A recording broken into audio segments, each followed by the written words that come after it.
Hey, good morning, Eli. Good morning, Kevin. A little earlier than we usually record and on a different day as well.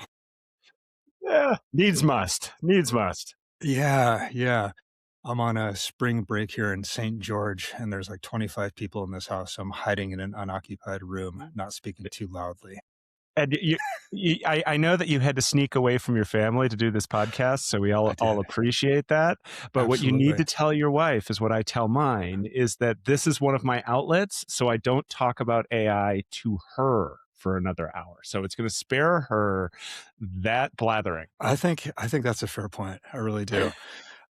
Even though, so by the way, happy first day of 2 weeks of peace, because usually everywhere I go, that's all I'm talking about is AI, and people are asking me about AI. But I got to say, like the few days leading up to this, everyone was like talking more about ending civilizations and is there going to be a nuclear war? That was kind of the topic everybody was bringing up. So, now I'm looking forward to more AI news. Maybe that's going to start surfacing in the headlines again for the next 2 weeks before we go back into a regular news cycle. We'll get to hear more about what's going on with AI. One can hope. Well, I mean, you and I are the ones who are always running around yelling, why aren't more people talking about this? Oh my gosh, did you see this new model? This is self-recursive. People look at us like we're crazy. I'm like, oh, okay, yeah, there's actually a bigger topic in the news right now. But it probably involves AI too. So It absolutely involves AI. It really does. Speaking of, yeah, I've been trying to surround myself with more humans lately. This being one example, being in this house with 25 people, most of them kids before you think I'm on some fun spring break trip. It's mostly kids. And I started doing some group bicycle rides again. And these are road rides. And this is a little different than when we would go on a group mountain bike ride like you're used to, because those are usually going up the mountain where I try to say something to you and you yell back and say something like, are you honestly trying to have a conversation with me right now? While my heart rate's at 185. And then there's the other side of the mountain where I'm just like hanging on for dear life, trying not to crash, right? So these group road rides, you have these long stretches of flats where you can kind of sidle up next to somebody and have a long conversation. And I had 4 different conversations about AI with 4 different types of professionals. And I wanted to get your feedback on some of this. I thought it was really interesting because 3 out of 4 were really optimistic, like a really optimistic future about AI. And these were people that I thought may or may not have their entire livelihoods disrupted by it, but they still felt super, super optimistic. So this first one, strangely enough, was the CEO of a big SaaS company. Not super, super big, but in the tens of millions of dollars of revenue, SaaS company. And I said, hey, buddy, are you kind of worried about the SaaS apocalypse or somebody coming in and vibe coding your whole product and just racing to the bottom for pricing? He shrugged. He's like, no, absolutely not. We've already had a couple of people take a run at knockoffs, and then it had so many bugs that the few customers that left actually came back to us.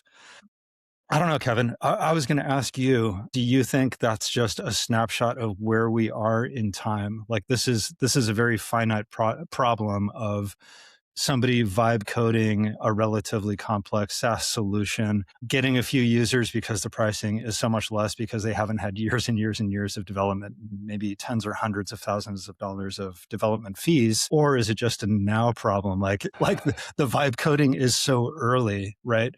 That all of the shortcomings that people are finding with these products that are built really fast are going to be fixed. Let's call it, 6 months from now. Like that'll be a thing of the past, or maybe a year at the longest. Like, what do you think about that? I was a little shocked at his feedback of being just completely unworried at all. I mean, a couple of different observations. One is that it's a point in time that the technology will continue to get better. And I can tell you that there is some general guidance that's floating around out there that if it's for personal or if it's for internal use, by all means, just like vibe code it, build it, and it's fine. But if it's for commercial use, concurrent users, like network load, there are all kinds of complexities that are involved in that. But as I can speak to from my own like vibe coding commercial adventure with my LeadWorks lead magnet tool, we're now doing literally today, we're going to do testing with 1,000 concurrent synthetic users. So I don't have to necessarily wait to be like deep into a beta phase for stuff to break. I'm Yeah. actively breaking things now. Now, I'm also being a lot more diligent about the way that I'm building this than I think some people are. But you can totally build something that's robust. It takes longer and it does cost money. And yes, you do need to get dev involvement. But assuming that all of the things that are going to be produced from the vibe coding channels are going to be janky is probably a mistake. And as the technology continues to improve, I think I've given this example before, but being able to really well conceptualize something that you want to approach, be you knocking somebody else off or solving a problem, essentially, as the models continue to get better, you're probably going to get to an alpha from the time it takes you, it'll take you 2 hours to do the like ideation and back and forth, and then 10 minutes to do the first alpha, like long enough to go get a coffee and come back. And that rapid iteration will be a problem as those insurgents get better and better. The other bit that would concern me if I'm him is the nipping at the edges. That, okay, two different types of nipping at the edges. One is if companies are getting not necessarily leaner, but more focused in the way that people are being applied, fundamentally, they probably need fewer seats in whatever the SaaS is. And I Right. don't know what this is, but I'm not saying that like an accounting platform or whatever, you're going to fire all the accountants and you need fewer seats.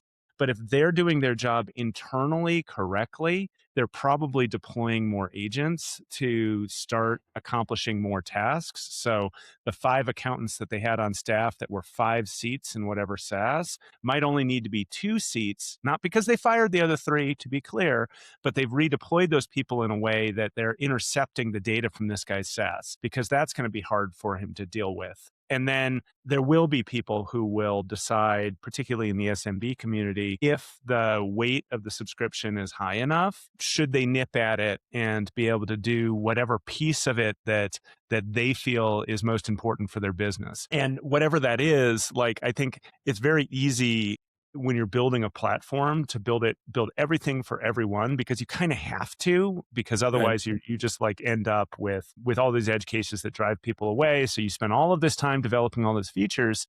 But if you look at the features that your core user actually uses, it might be surprisingly small. So the question becomes not, can somebody replace my entire SaaS, but can somebody replace the 5 things that 30% of my audience focus on? And the answer might be yes to those 5 things and no to the entire thing. Yeah. And in this case, I think it's important to mention this is B2B, very niche inside of manufacturing, right? And in reference to what you pointed out of what you have vibe coded, I think it's also important to point out that you're a team of one, right? And this company Yeah. has 150 people in there. You're a team of one, and what you did isn't extraordinarily complex, but it's pretty complex. It wasn't very long ago in time that it would have taken a team of many Kevins, and by Kevins I mean actual developers, to put that thing together. And as a team of one, you were able to do that.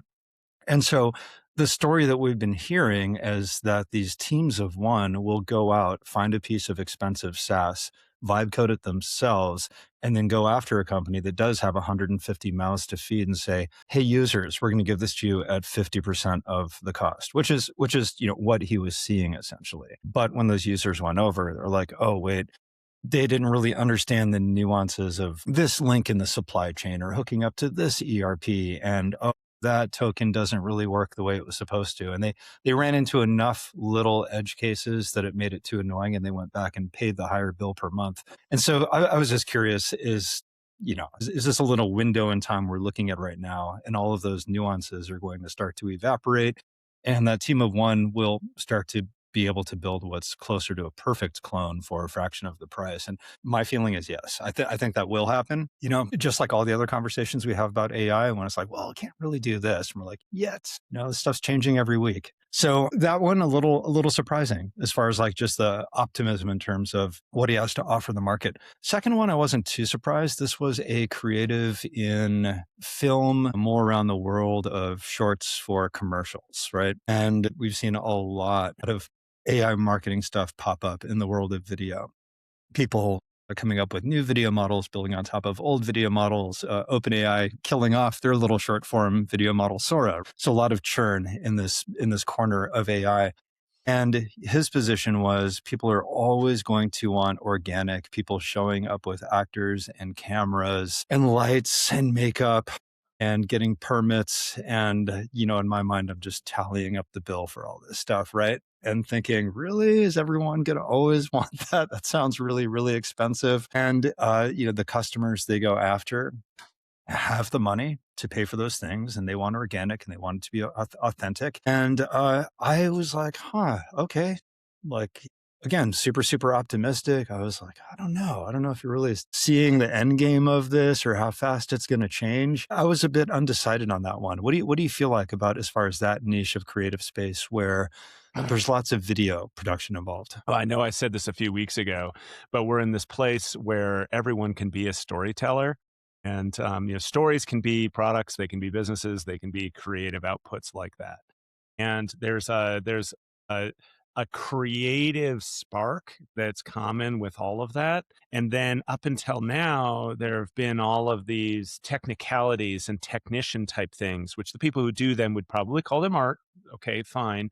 But and a lot of money that's involved. So in product, it would be a whole stack of devs and such. In creative, like you're describing, it's a whole set full of cameras and lights and people and grips and people who know how to use all of those things such that that story can be told. Well, the story is probably the most important part there. And how the story gets told is fungible. I think that you are going to see an appreciation for organic content in certain veins. Like there's the same thing with art, that people who have been spinning up these like AI driven art companies are surprised because Right. they don't do well. Well, who wants to spend like $300 for a giant piece of AI art? Well, when you know there's a story behind an artist, and if you care about those things, you care that it was a human. So there's It's this what we art is decide to involved. place value on, right? Yeah, It's just it's exactly. a social contract. And you might find that that organic storytelling of person to person, so storyteller to actor to film, and everyone knowing in the audience that it's the actors, I buy that. I totally buy that there's a need for that. But I don't buy that you need the red camera and you have to rent it for, $40,000 a weekend and you have to have all of these people to make this stuff happen. No, you don't. You can be using AI production technology to rapidly increase the speed and of your filming and decrease the cost. That's great. But from a commercial side, okay.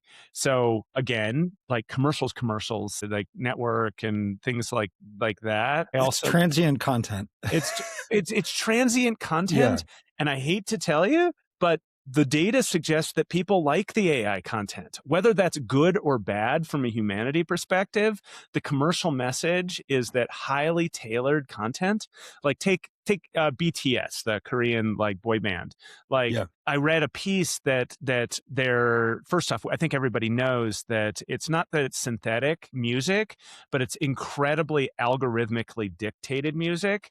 And there are little tweaks between markets that they make such that it will, if it's something that's destined for the Asian market, the beats might be a little bit different than music that's destined for the US market. And it might even be the same track, but it sounds different to different audiences because they can Yeah. optimize it that way.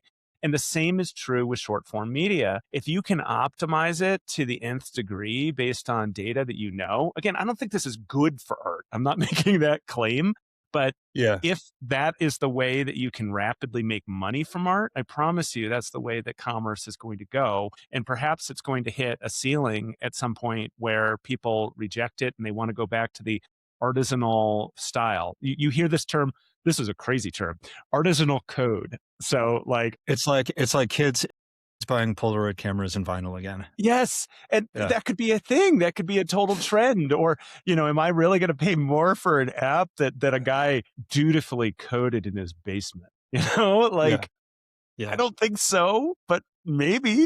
Yeah. I think you and I are netting out around the same on this. I had the same opinion, especially when organic and synthetic is indistinguishable. That's Yeah, because at that point, right? And it's again, this kind of gets into that conversation of talking to an AI that you can't tell if it's human or not, right? Like beyond the Turing test, but actually something a lot deeper where you really, really can't tell where there is no difference. And then you got to ask, well, is there a difference, right? So if you're looking at an end product of some creative pursuit in film and you really can't even tell the difference. And right now, Again, maybe because this is just the trend.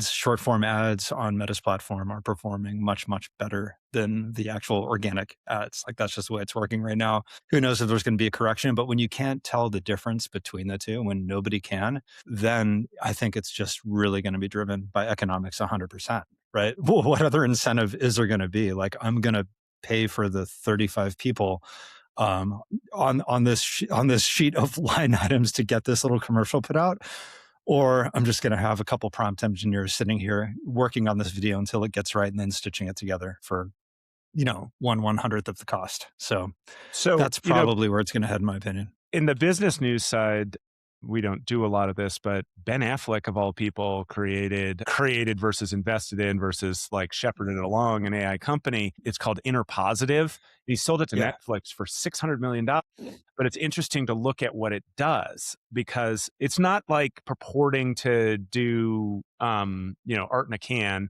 type thing. But what it does is what I was describing, that it can help fill in the lights. It can help do retakes. It can help with do these fix really expensive mistakes that always happen in Hollywood. And Netflix, who is not like a, pie in the sky type company, looked at it and was like, yep, shut up and take my money. And Yeah. that's pretty telling. It's really not great for the artisans. Again, I called these people technicians earlier, but the artisans who are doing, light design and things like that, Yep. it's not great for them, but you're also not making necessarily Oscar caliber films this way. Like, Right. even commercial stuff, I can't even imagining like Colgate or whoever having a choice between really good AI generated content that doesn't tick the uncanny valley and costs $50,000, or a 9-month process to make a toothpaste that is hiring talent who you have to pay residuals to, and all of this thing, and all of these meetings, and that costs $500,000. Like at some point, those decisions are going to be pretty obvious as the quality continues to improve. Does the quality need to improve? Yes. Are we close? Yeah. Yes. Will we get there? Yes. Yeah. Yeah. It's funny because I think just video as a genre of all the things that AI can do, it feels really choppy where there's very little progress. And then all of a sudden you're like, whoa, there's a bunch of progress. And then there's very little progress again. And then a company like OpenAI says, yeah, we're just going to shut this all down and focus on more serious enterprise stuff for a while. Again, I think, and we talk about this a lot, is there going to be improvements and rapid change? Yes. What does that rate of change look like in that specific part of the whole genre? Who knows? Who really knows how fast it's going to move? So I want to go on to your next archetype, but I think it is funny to note that, so my LeadWorks thing is, it's leadworksai.co. Like, I'm saying that not to promote it, but because I'm using a Sora video on the homepage, and it's a lead magnet generator, and I really like the video. I think it's really funny, and I think it conveys the point, and it's a really good Sora output. And I had done it around like boat brokers because my brother's a boat broker, and I was like, man, I'm going to need to do this like more generally to actually sell this thing. And I went into Sora and I was so sad that it was dead. And it was dead yesterday. Dead, yeah. And then I had to try and reinvent what I had just done with like VO3, and it was way harder.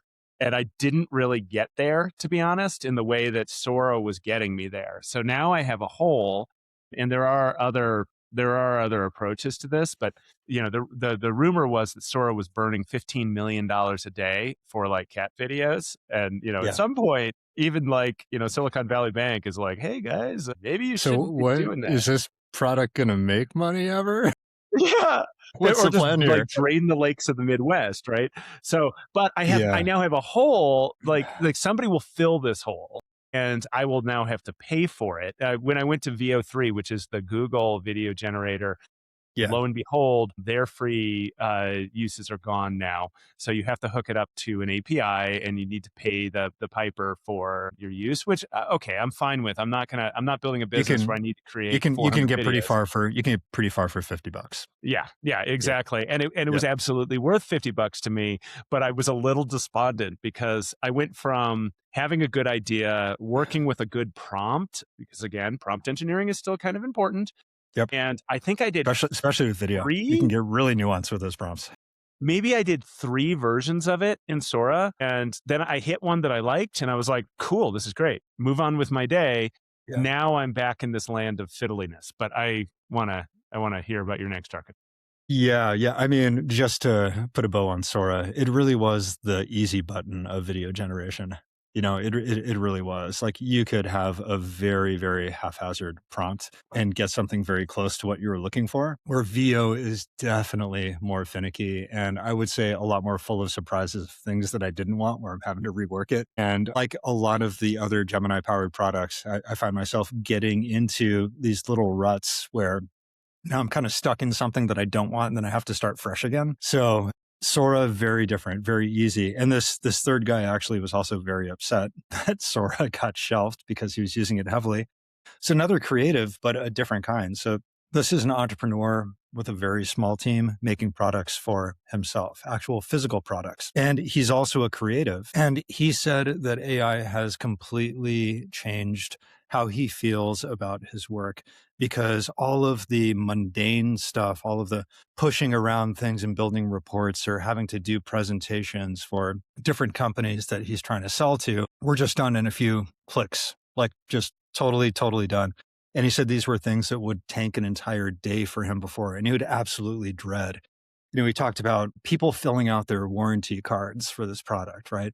And then you'd have to move all this data around and then put it inside of their CRM and then look at eligibility and track dates and all this stuff. And he said, yeah, that's just done. So for him, AI has been this huge unlock of going from the work that he loves to do, the creative work and the creation of products, and then a bunch of administrative stuff on the back end of that, to focusing almost entirely on the creative part, the part that he loves about his work, and then just offloading all the rest to AI. And he said, AI has it's improved the quality of my life in regards to loving what I'm doing more than anything else that's happened since I started this company. And he said, yeah, I'm looking at this through a rational lens, and I do realize that some of the things that I love doing, and that's now what I'm getting paid to do, could also possibly get replaced by AI. Like maybe this is starting off all fun and rosy, but it could go in a dark place for me as far as me getting replaced. He said, but his take was, I just can't think of all of that right now. And the tools that have been provided to me have really, really changed the quality of what I do. So I thought that was interesting. Okay, so I made one note on this show, which was the end of fiddliness. And I just said that term a Yeah. minute ago. And like anybody who's bumped into me this week, I've been like saying fiddly all week. And you and I are built differently. I know this. I'm probably very challenging to work for because I'm just busting with ideas and things and whatever. And then I end up in what's a personal hellscape of trying to like track all of the things because I understand how important it is from a project and a organizational management perspective to make sure that everything's staying on track. But I hate with capital letters being forced to go into like some platform that has all of these like fiddly bits to it. I'm looking at you, HubSpot or ClickUp I was or, going to say CR. CRMs, like, I get it. I get how important it is. Like, it is really, really The important. structure. Yeah. But the structure doesn't work with my brain. Like, Yeah. and even communicating what I need in a delegatory way to staff, like, it's really rough because I mean, I speak really, really fast and there's like all of this information coming out of me. And then you have to catch it and run with it and get it into a system. And I did an experiment this week where I lived my entire week or the last, I guess, 6 days only in Claude and using Claude connectors and apps such that, and there is more here and we're not going to go into the details, but creating Claude cowork, like tasks that queued up that are certain things. running on a clock. They're running on a clock at 5 Yeah. o'clock in the morning. Like Yeah. Slack accumulates all of this stuff from ClickUp and from HubSpot. And Yep. then I can move right over to Claude and I can manage my day from there. Honest to goodness, don't think that I ever have to go into ClickUp again because I can get the reporting I need as the head of the organization from pulling it from ClickUp. I Yep. can push things into it. I had a one-on-one with a staff member yesterday, and I simply said, it happens to be another Elijah, and I just said, hey, give me an update on all of Elijah's tasks and status and et cetera. And bam, it was all there. I didn't have to like jump over to ClickUp to do the thing. And it's been incredibly liberating for me because I would dread that part of my day of the fiddliness, and Yeah. now I'm free of it. So that's for if you want to move really fast, and this also ties into the team of one. And this is maybe, now that I'm so enabled, it takes me less time just to do the thing than it would to explain the thing to somebody else on my team and then have to wait for it to come back.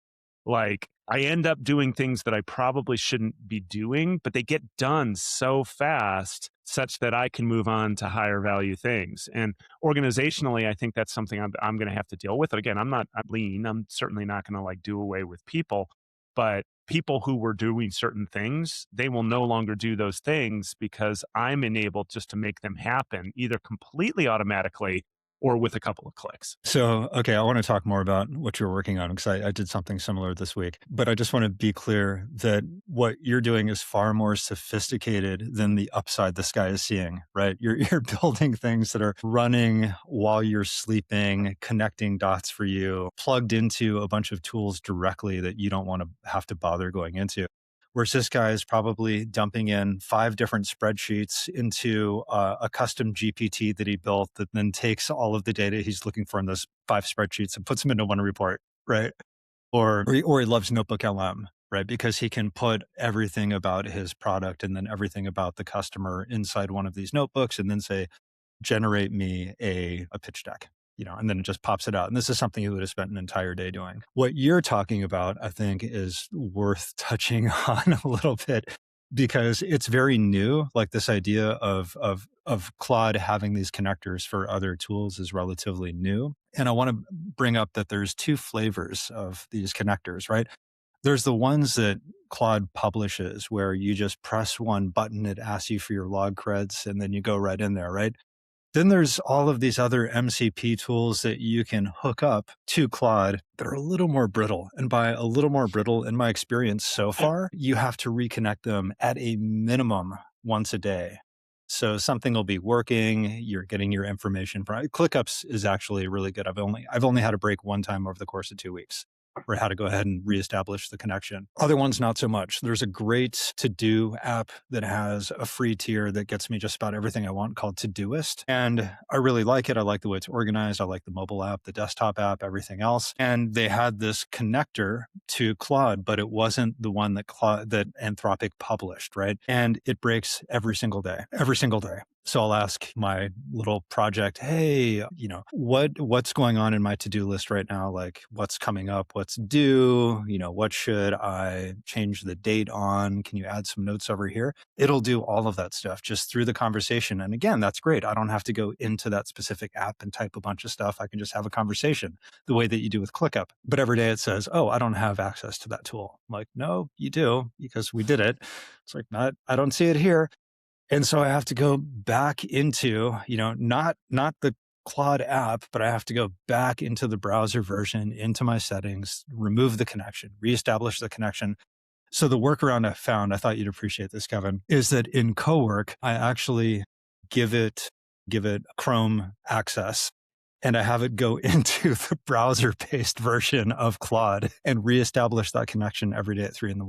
Like it just disconnects, reconnects every day at 3 a.m. so that I don't have to go back and have this thing broken. And that solves the broken connection about 50% of the time. But the other connector tools I have in that same project, such as ClickUp, I also have my Google Calendar, I have my email, I have some forwarding rules set up. One caveat of all of this, especially in the world of these Google products, is you only get to pick one, right? So if you have 5 different email accounts, well, pick the one you like the most because it's only going to support one of those connectors right now. I'm sure in the future you'll get all of them.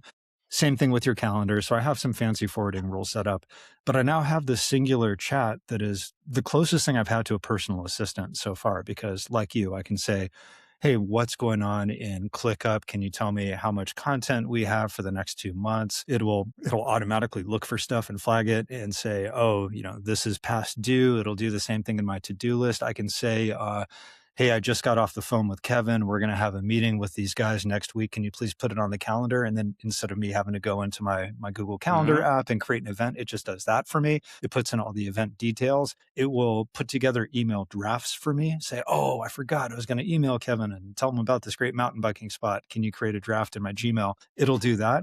So like you said, all that fiddly tapping through different apps and connecting all the dots and typing things with your big fat thumbs on your iPhone.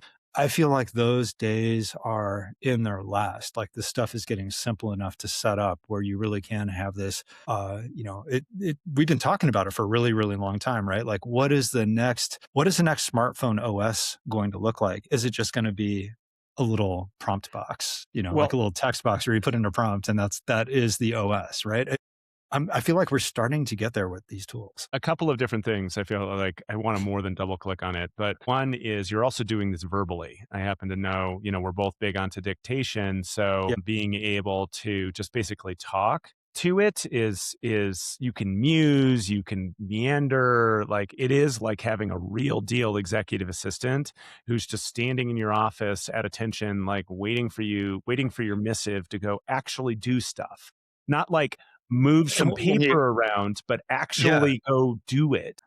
And make suggestions, though. That's what's so cool, right? Because as you meander and just kind of like ramble into this dictation, it might ask, like, do you want me to put that on your calendar? Or would you like an email draft? Yeah, exactly. And do it in a smart way.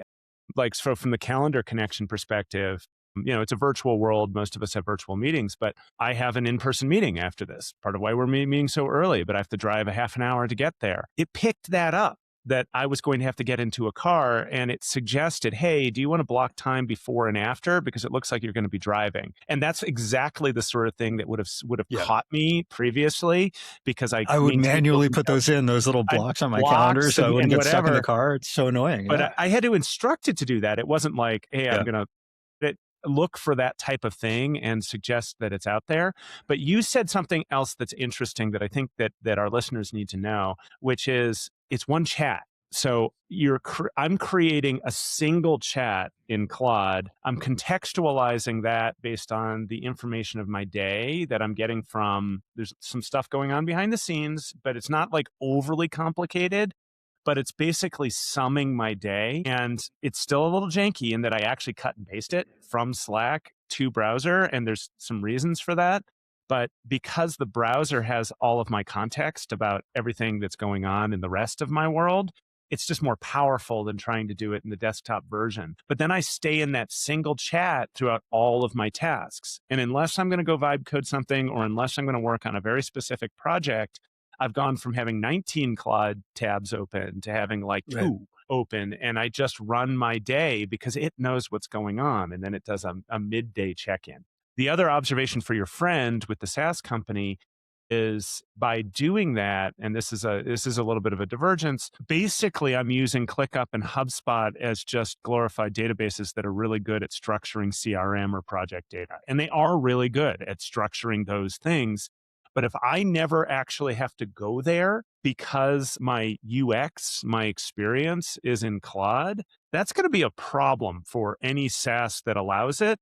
And any SaaS that doesn't allow it is going to run smack into user preference of needing to allow it. So, okay, he's doing like sort of manufacturing stuff, but what happens when his big client is like, look, dude, we're starting to adapt to this other stuff. We need to have we just want to have access. a conversation about it, not click through 15 screens. Exactly. And then when he says no, they trigger the computer use to go and do it anyway. And he's going to block his customers' IP addresses? No, he's not going to be able to do that. So this is, you look at the SaaS apocalypse, and I had a client ask me yesterday about SaaS valuations. It's like, well, this is what's happening. You're losing seats. People are nibbling at the edges. The essential business model is being distilled to just being a database, and you're not going to really be able to prevent any of it by doing like clever pricing or barriers, because that will just accelerate the cycle. So X valuation on a SaaS company maybe doesn't make sense anymore. No, well, that's the other thing I was going to say when you were talking about HubSpot and how you're almost at the point where you don't need their UI and you don't like their UI, you don't like going through all those different screens. It also becomes quite an expensive database. When you Yes, remove the UI yes. from it, you're like, this is okay, it's a database, but it's a very expensive database. So the utility I'm now getting from it, I feel like there's a disproportionate value proposition here that might need to reconsider in the future, or vibe code something that is just using the features that you really need for that database and then having the same entry point that you have now, right? It's hard not to imagine a future where that's going to start happening more and more because these things cost a lot of money. HubSpot seats with all the features you want are not cheap. They're not cheap. So it's material on a P&L, so you start paying Yeah. attention to it. And that's, we a while ago I talked about like my own matrix of risk for SaaS companies, and like Yeah. the more critical you are to a business, actually the more at risk you are, because the more critical you are, the more the business is going to notice the expense. Whereas if you're some like little tool that they use occasionally, they're not going to try and like recreate you. It's just easier to buy the thing. So if you're something that people pay attention to, it's going to be a problem. And I have to laugh a little bit about just the speed of all of this. So almost 2 months ago, 2.5 months ago, so right at the beginning of the year, I went on this big kick of trying to build my own ClickUp. Okay. Like, oh yay, I'm a great vibe coder and we can like figure all this stuff out. And we selected something called Plane, Plane, which is like Oh, I an know that open one. Yeah. source. Yeah, it's kind of like an Airtable type thing, but it's structured around project management. And I thought, okay, cool.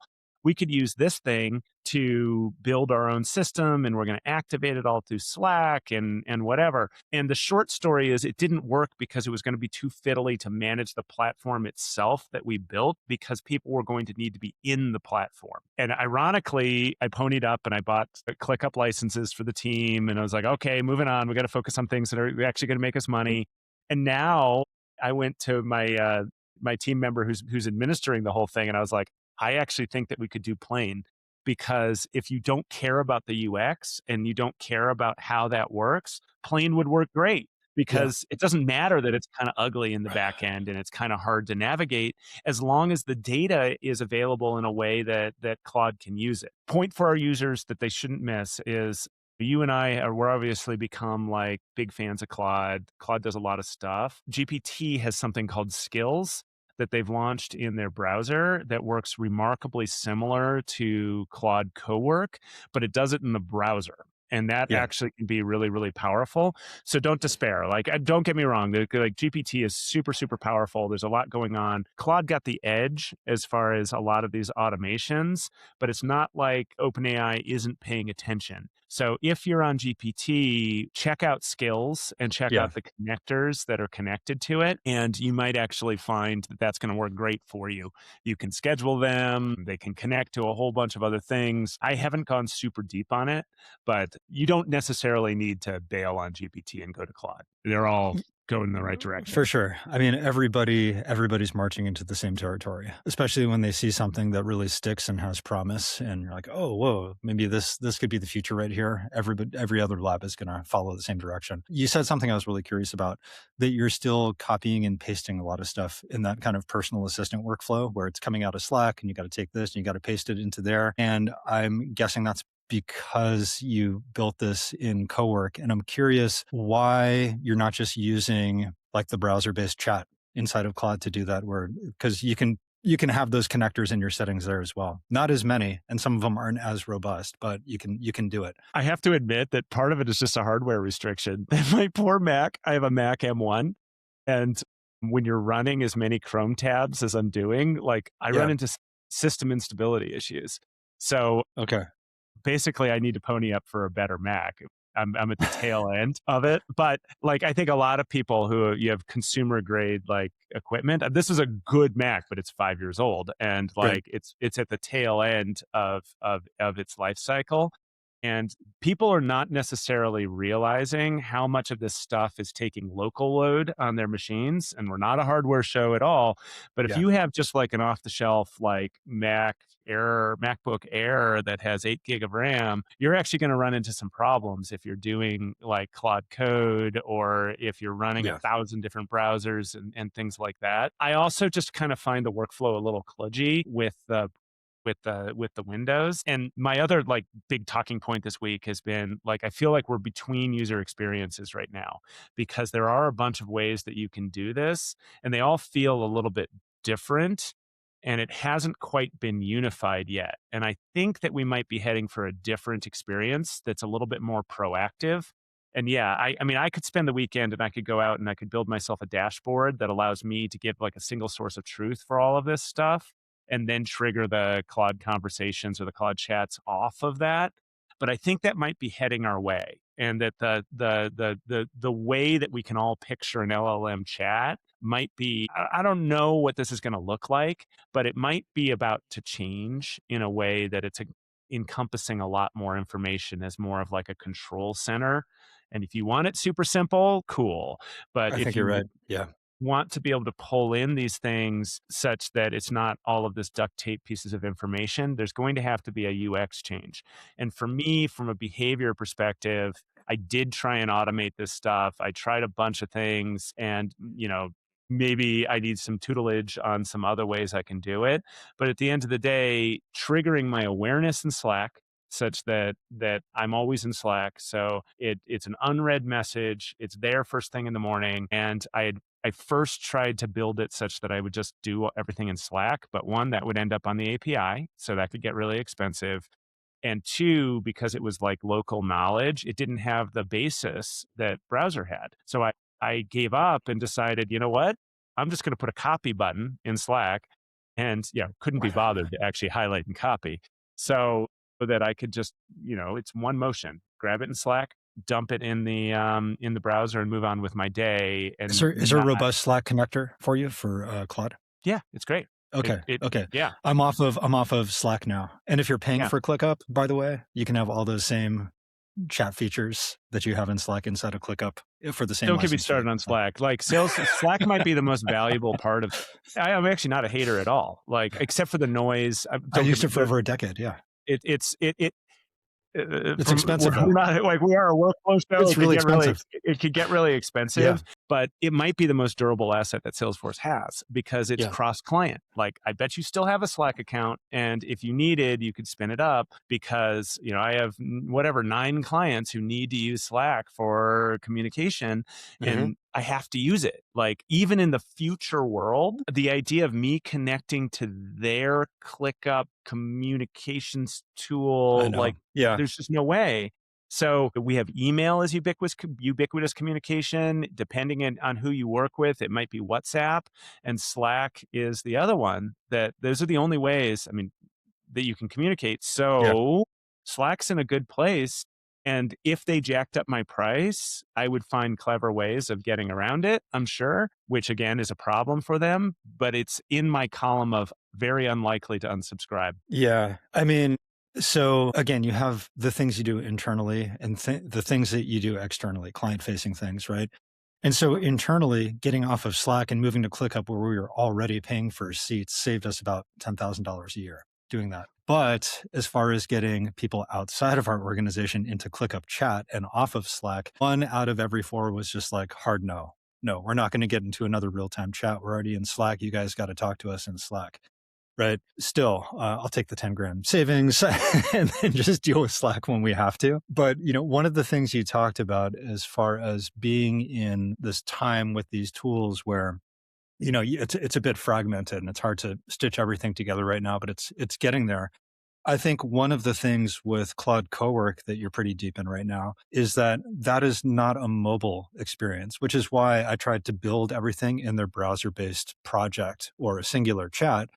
Is because I want to spend more time out doing things and not be tethered to the machine that all of this magic is running on. They do have a tool called Dispatch. So right now I have like a daily marketing automation that runs every day at 6. And I've been away from my machine that this is running on. And There's also like no syncing, by the way. So if I've got my laptop here while I'm traveling that also has the desktop app of Claude installed on it, all of those co-work tools that I've built, they're not on this machine. They're not syncing with the Anthropic cloud.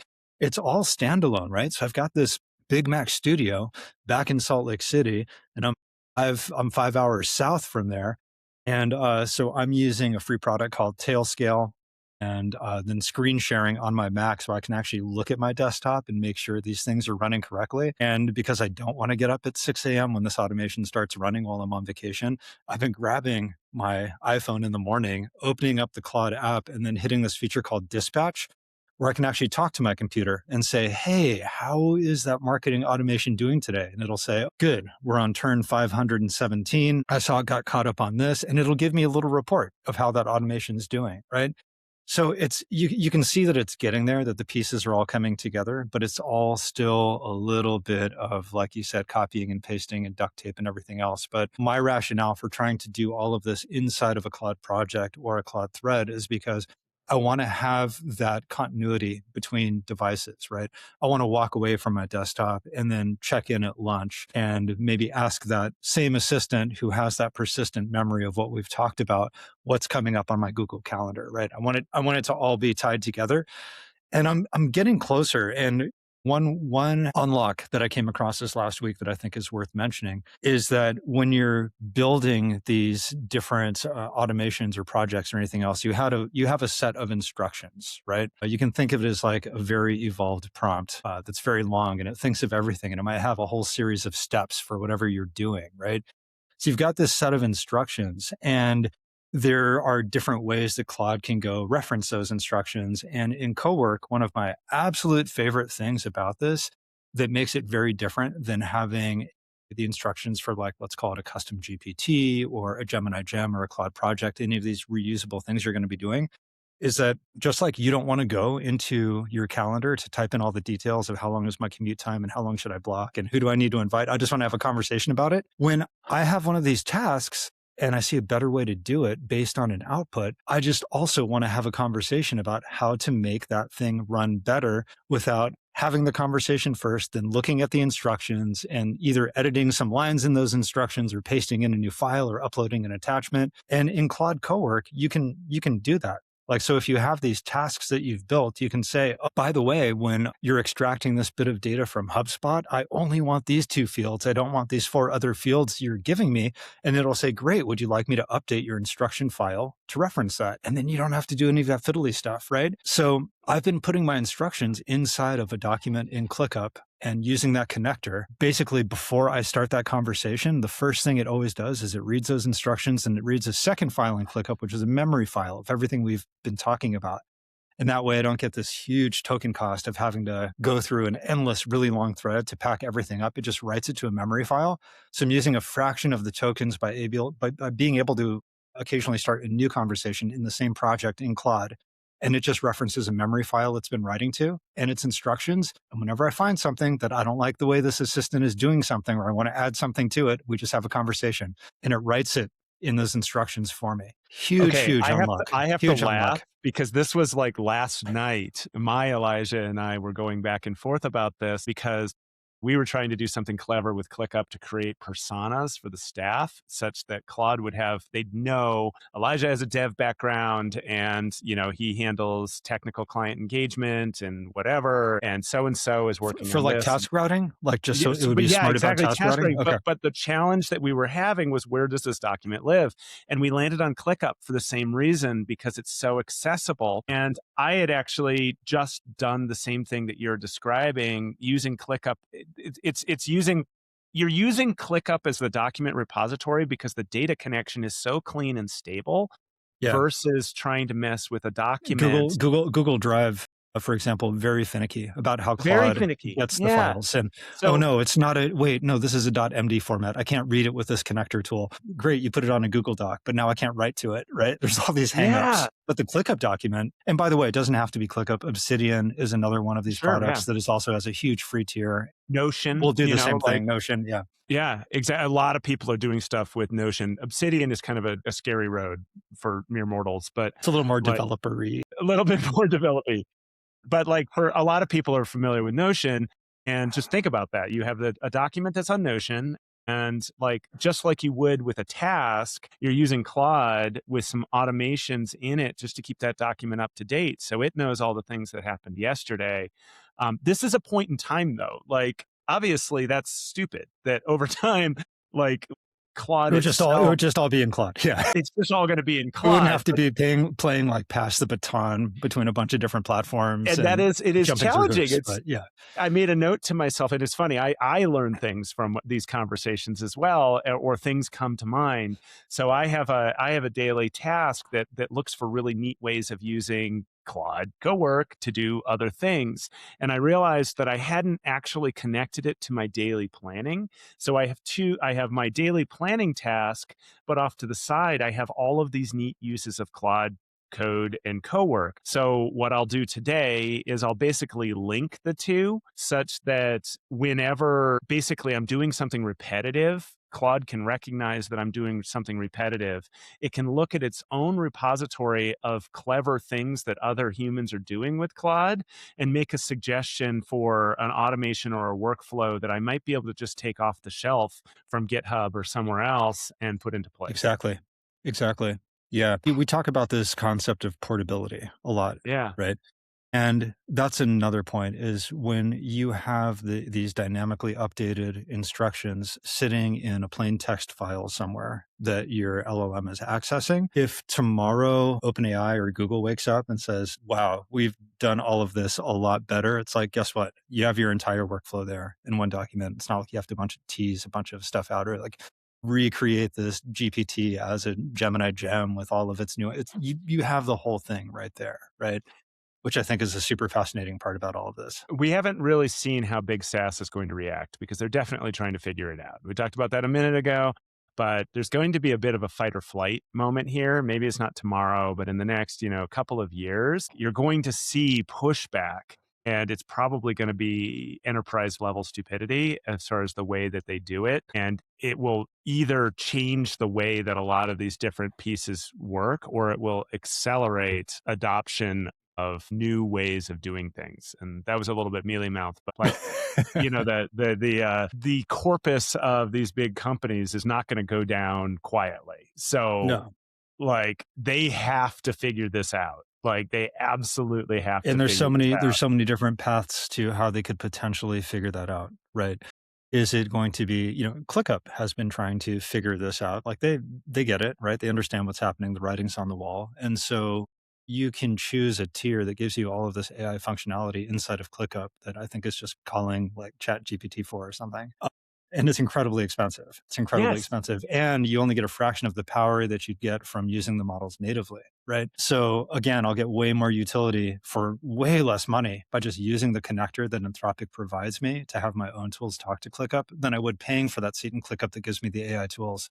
So it's not a singular path. Like there's many different ways they can approach this. That approach to me is probably not the one that's going to win. So anyhow, yeah. We'll see how that one shakes out. I think we've covered a lot here, Kevin. There's a lot more, of course, that we want to cover. I want to go build. I really do. Yeah, I know. I wish I could. I've got a busy day. There'll be no visit building today. Well, thank you for joining us on your vacation. Absolutely. Yeah, I had to take a break from mountain biking at some point. So there you go. Oh, that's rough. Super rough. I know. All right, Kevin, next week. Thanks for listening. If you'd like to send us a question to answer on the show, email me at elijah@spark6.com. That is SPARK6.com, or Kevin@ascendlabs.ai.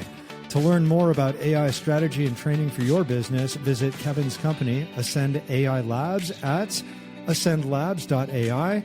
And to learn more about design and development of custom AI solutions, visit my agency at spark6.com. You can also sign up for my free newsletter, AI Framework Friday, by visiting spark6.com/newsletter.